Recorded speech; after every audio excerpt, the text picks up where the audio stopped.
It really comes down to there being lots of great stories to tell. And sometimes people are so close to the coalface of what they do, they don't step back and realise they've got a great story to tell. Across the industry, there are just fantastic stories to tell.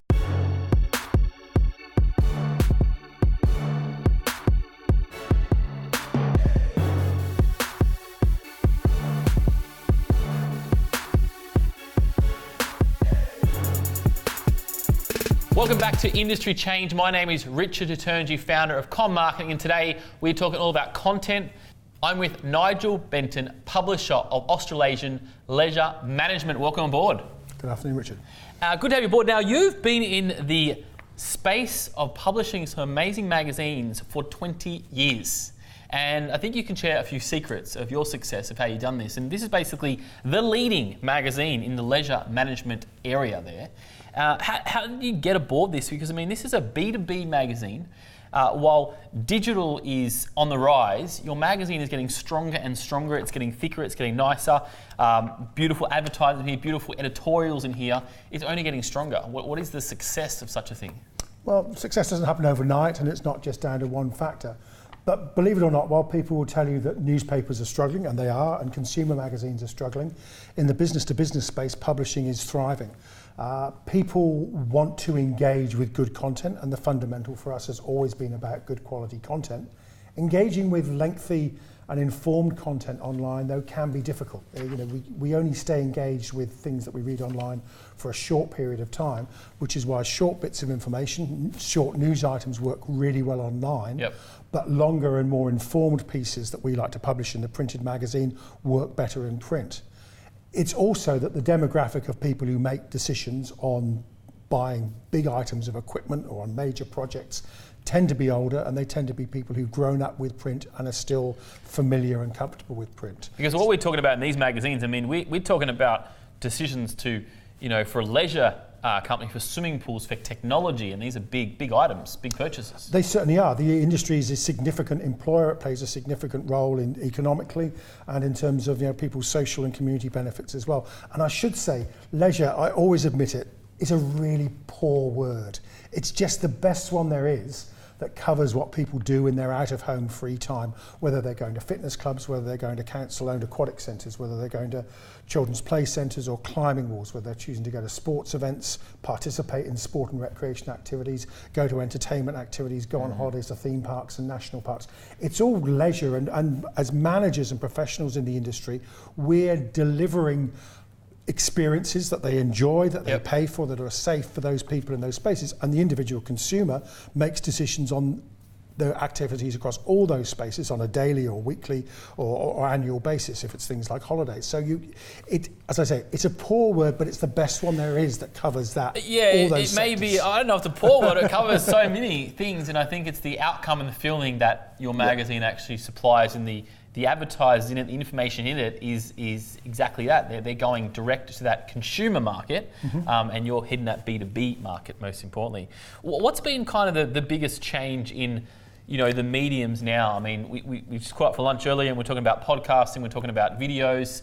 Are you, where is the pivotal switch that you always have to look at? I mean, you've got a very big online presence as well.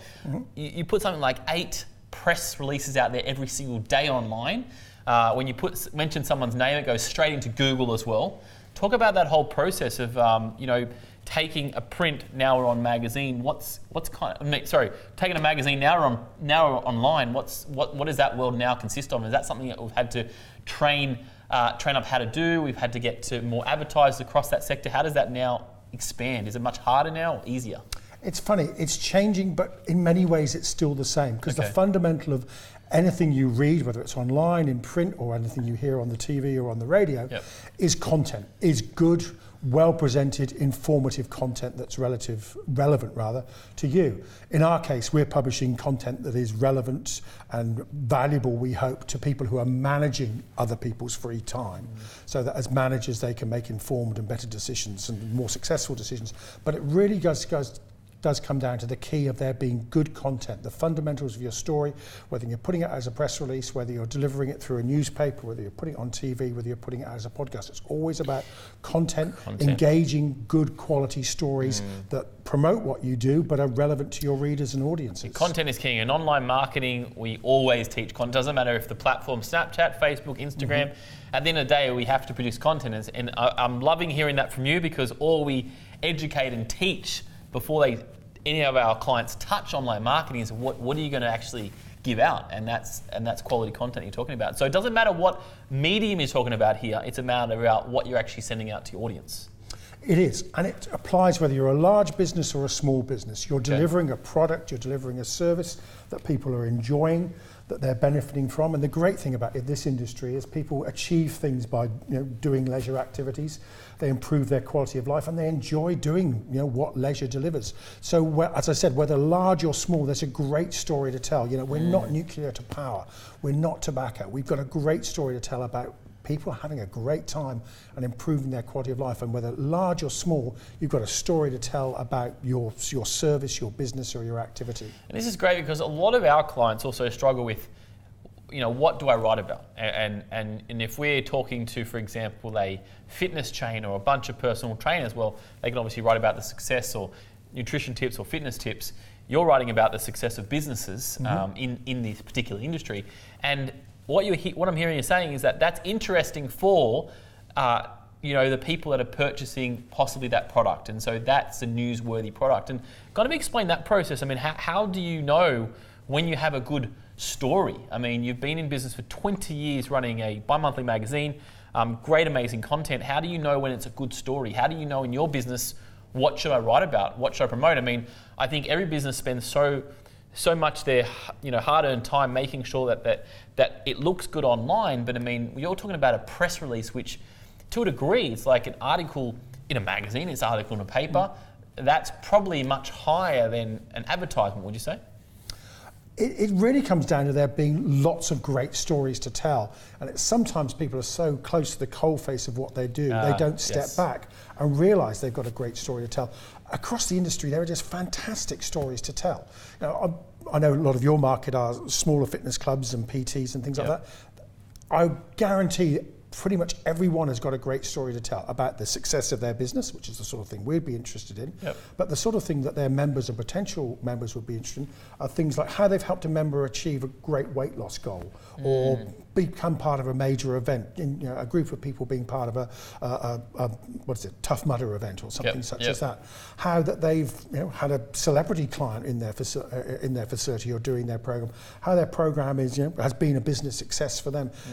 If it's a learn to swim school, how they've helped children attain swimming skills and life-saving skills, which will benefit from the rest, for the rest of their days. There's a huge amount of content that even the smallest operator in the business has got a lot of stuff to tell, through to the bigger chains where there's great stories to tell about remarkable business successes. And over recent years, we've seen the fitness sector grow hugely, transforming itself as well. And therein, even for the big operators, there's great stories to tell as well. But I think it's really important that even the smallest operator, even the sole trader, doesn't think, well, that stuff's just for the big boys, because they've got a story to tell.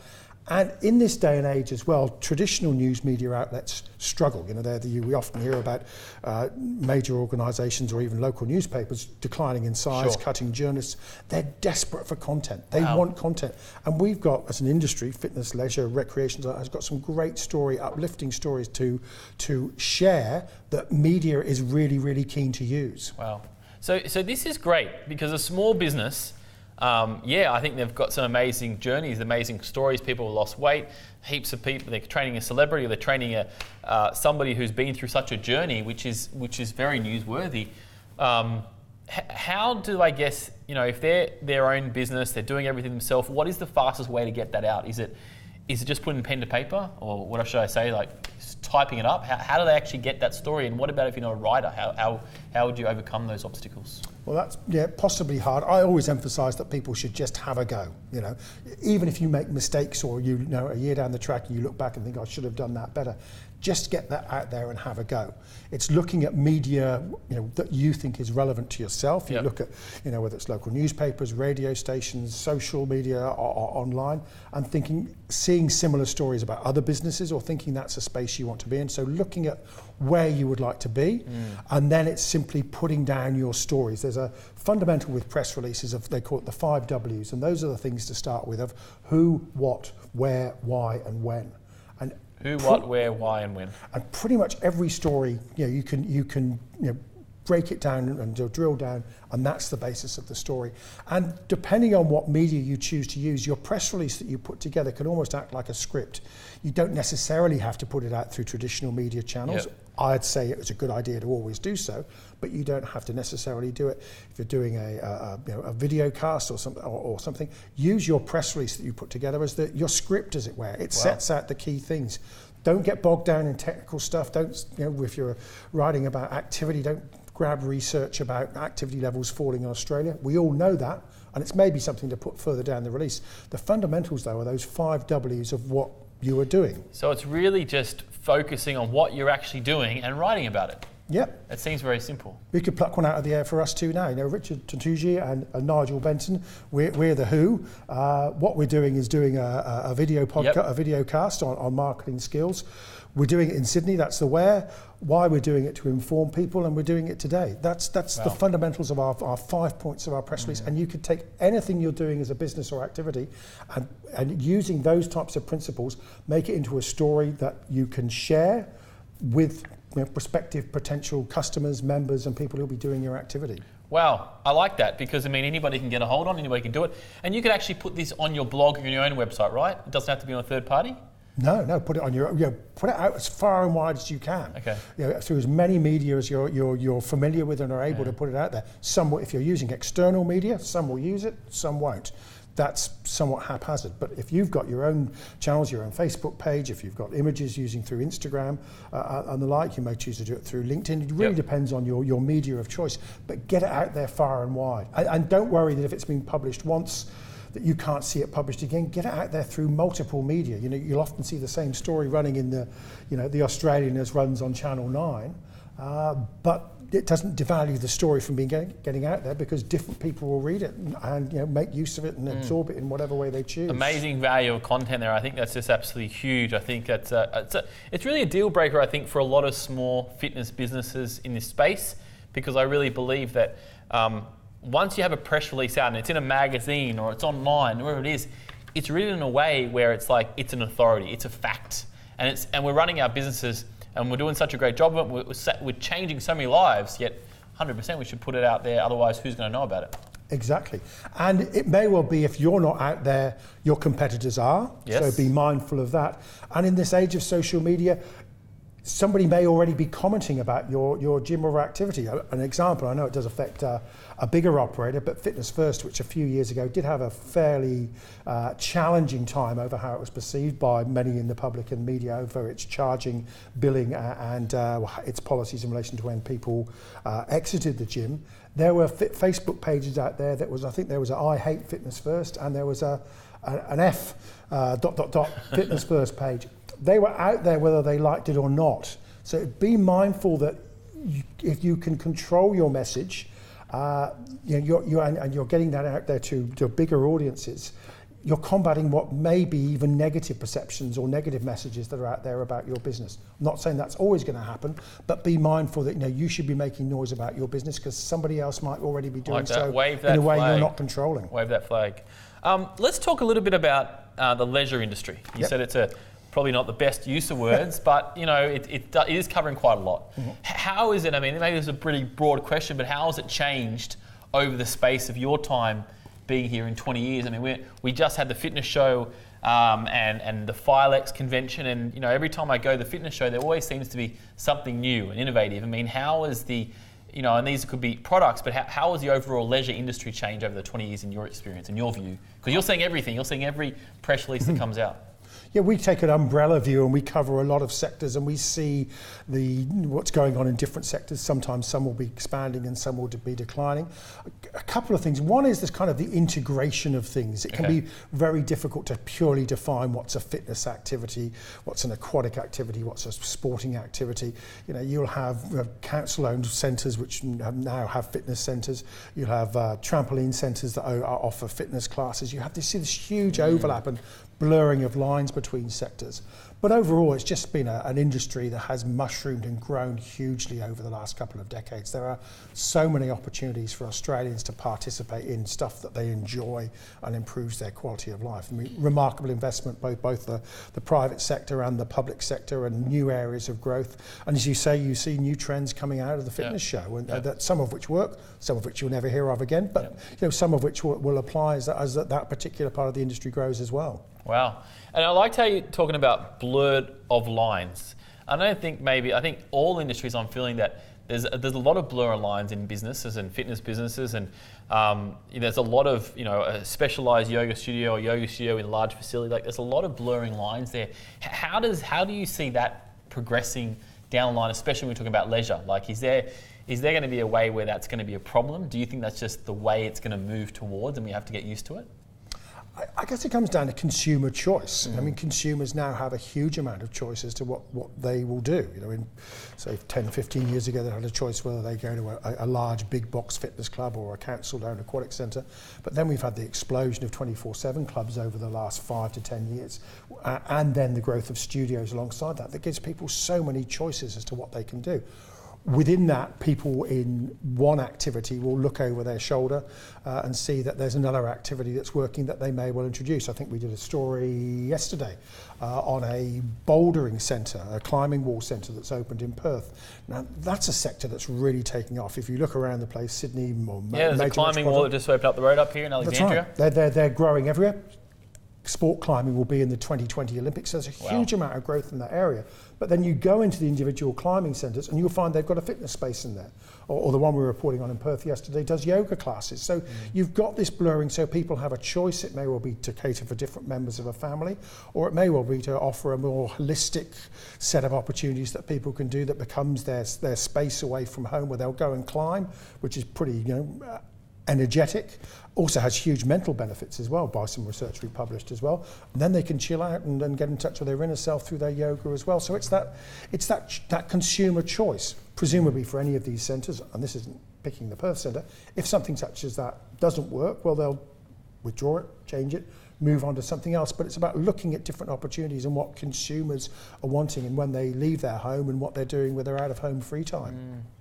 Very interesting, and I think it's nice to understand, when you look past to what's been happening, you can start to understand trends that are happening. And I think, going through magazine, I get your magazine every time, and every publication that comes out, and it's just interesting to see. I look at advertisements, I look at editorials, and you can start to put the pieces together. I believe what's going to happen in the future, and that's just by listening to what's around.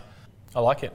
And just finally, and I just want to really put it out there again for fitness operators and leisure operators, is that you're actually always looking for content. Is that right? Exactly. We can never get enough content. Well, there's probably a limit on that. If we get 200 stories in a day, we'll probably be stretched. But there is no limit on the content that we would want. And actually, there's no limit on the content that wider media would want as well. And that's why I do encourage people to share your story. You've got a great story to tell. It's not too scientific a process to get that story out there, and do share it. It will have real benefits for your business. I think that's a great point to finish on. I want to thank you for your time as well. And the best place to, how do they get a copy of this magazine if they're a B2B client, if they own a facility, a gym? How do they actually get a hold of this magazine? Best thing to start in this day and age is to go to the website, www.ozleisure.com.au. The Oz is AUS leisure. And go from there. You'll see our news online. You'll be able to see how you can subscribe to the printed magazine as well. Awesome. Thank you so much. Really appreciate your time. If you want to listen to this episode, just like we're talking about content, you can listen to this on iTunes or Stitcher. Just go to those platforms and make sure you subscribe. If you're on YouTube, simply subscribe to the channel here. If you want to engage in a conversation, go to Facebook and type in Crush Your Fitness Marketing, and you can engage in the content conversation happening at the moment in that group. Thanks so much. I'll see you next time on Industry Change.